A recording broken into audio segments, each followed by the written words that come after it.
ইংরেজবাজার বিধানসভা কেন্দ্রের নবনির্বাচিত বিজেপি বিধায়ক তথা মুখ্য সচেতন অম্লান ভাদুরীকে সংবর্ধনা জানালো মহানন্দা পল্লী সুকান্ত স্মৃতি সংঘের সদস্যরা। সোমবার রাতে ক্লাব প্রাঙ্গণে আয়োজিত অনুষ্ঠানে তাকে ফুলের তোড়া ও উত্তরীয় পরিয়ে সম্মানিত করা হয়। অনুষ্ঠানে উপস্থিত ছিলেন বিজেপির মালদা জেলা সহ সভাপতি মানবেন্দ্র চক্রবর্তী, বিজেপি নেতা সুদীপ্ত চ্যাটার্জি, ক্লাবের সম্পাদক প্রবীর আচার্য সহ অন্যান্য বিজেপি নেতৃত্ব এবং ক্লাব সদস্যরা।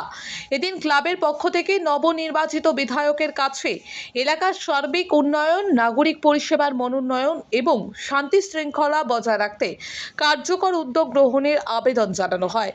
বক্তব্য রাখতে গিয়ে বিধায়ক অম্লান ভাদুরী বলেন, মানুষের আস্থা ও প্রত্যাশার মর্যাদা রেখে তিনি এলাকার উন্নয়নে নিরলসভাবে কাজ করবেন। রাজনৈতিক ভেদাভেদ ভুলে সকল মানুষের পাশে থেকে উন্নয়নমূলক কাজে এগিয়ে নিয়ে যাওয়ার পাশাপাশি আইন শৃঙ্খলা বজায় রাখতে সর্বদা সচেষ্ট থাকার আশ্বাসও দেন তিনি। অনুষ্ঠানের শেষে উপস্থিত সকলের সঙ্গে শুভেচ্ছা বিনিময় করেন বিধায়ক। একটাই অনুরোধ বিধায়ক মহাশয়ের কাছে, আমাদের এলাকার স্বাস্থ্য, শিক্ষা, নিকাশি ব্যবস্থা, রাস্তাঘাট এইসব একটু আরও উন্নতি প্রয়োজন আছে। আর এখানে শান্তি শৃঙ্খলা যেন বজায় থাকে সেটা বিধায়ককে একটু দৃষ্টি আকর্ষণ করছি। আর আমরা বলতে চাই আরও যে আপনি যে উন্নয়নমূলক কাজ করবেন আমাদের এলাকার 22 নম্বর ওয়ার্ডে আমরা আপনার সঙ্গে সবসময় সহযোগিতা করব, এই মর্মে আমাদের কোনো দ্বিধাবোধ নেই। আপনি যে কোনো উন্নয়নমূলক কাজে আমাদের সবসময় পাশে পাবেন, এই বলে আমি বক্তব্য শেষ করছি। মহানন্দা পল্লী সুকান্ত স্মৃতি সংঘের উদ্যোগে আজকে আপনারা আমাকে যে সংবর্ধনা অনুষ্ঠানে আমন্ত্রণ করেছেন তার জন্য আমি কৃতজ্ঞ এবং গৌরবান্বিত।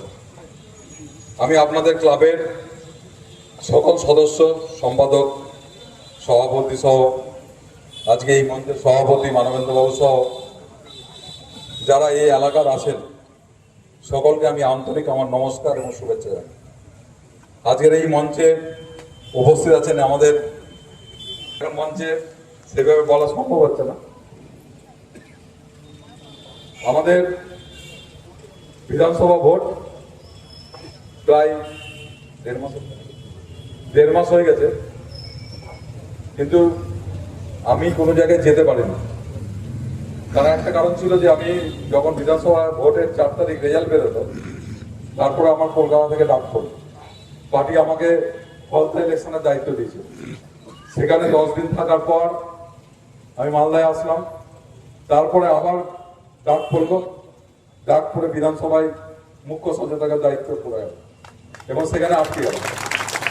আমি এই 1.5 মাসের মধ্যে আমি প্রায় 40 দিন আমাকে কলকাতায় থাকতে হয়েছে। আমি আমার এলাকায় থাকতে পারিনি। লাস্ট কয়েকদিন আগে যেদিন শেষ হলো আমাদের বিধানসভা প্রোগ্রাম, এই 4 তারিখ, সেদিন আমি চিফ মিনিস্টারকে বলে এলাম যে আমি এবার মালদায় গিয়ে 15 দিন থাকবো, কারণ নাইলে ভাবছে বিধায়ক ভোট নিয়ে চলে গেছে আর আসছে না, পালিয়ে গেল না। বললে ঠিক আছে যাও। কিন্তু আজকে আবার একটা অদ্ভুত জিনিস উপস্থিত হলো যে আমাদের রাজ্যসভার ভোট, 3 জন রাজ্যসভার সাংসদ রিজাইন করেছে, তাদের ভোট আবার হবে 14 তারিখ, তাদের নমিনেশনের লাস্ট ডে। আবার সকালবেলা আজকে চিফ মিনিস্টার ফোন করেছিল, বললো তাদের নমিনেশন করাতে হবে, তুমি 11 তারিখের মধ্যে চলে আসবে। আবার তাদের নমিনেশন করাতে হবে এমএলএ দিয়ে। যাই হোক, যাওয়া আসা লেগেই থাকবে। তার মধ্যে সময় বার করে আপনাদের সঙ্গে আমাকে আসতে হবে, আপনাদের সঙ্গে কথা বলতে হবে।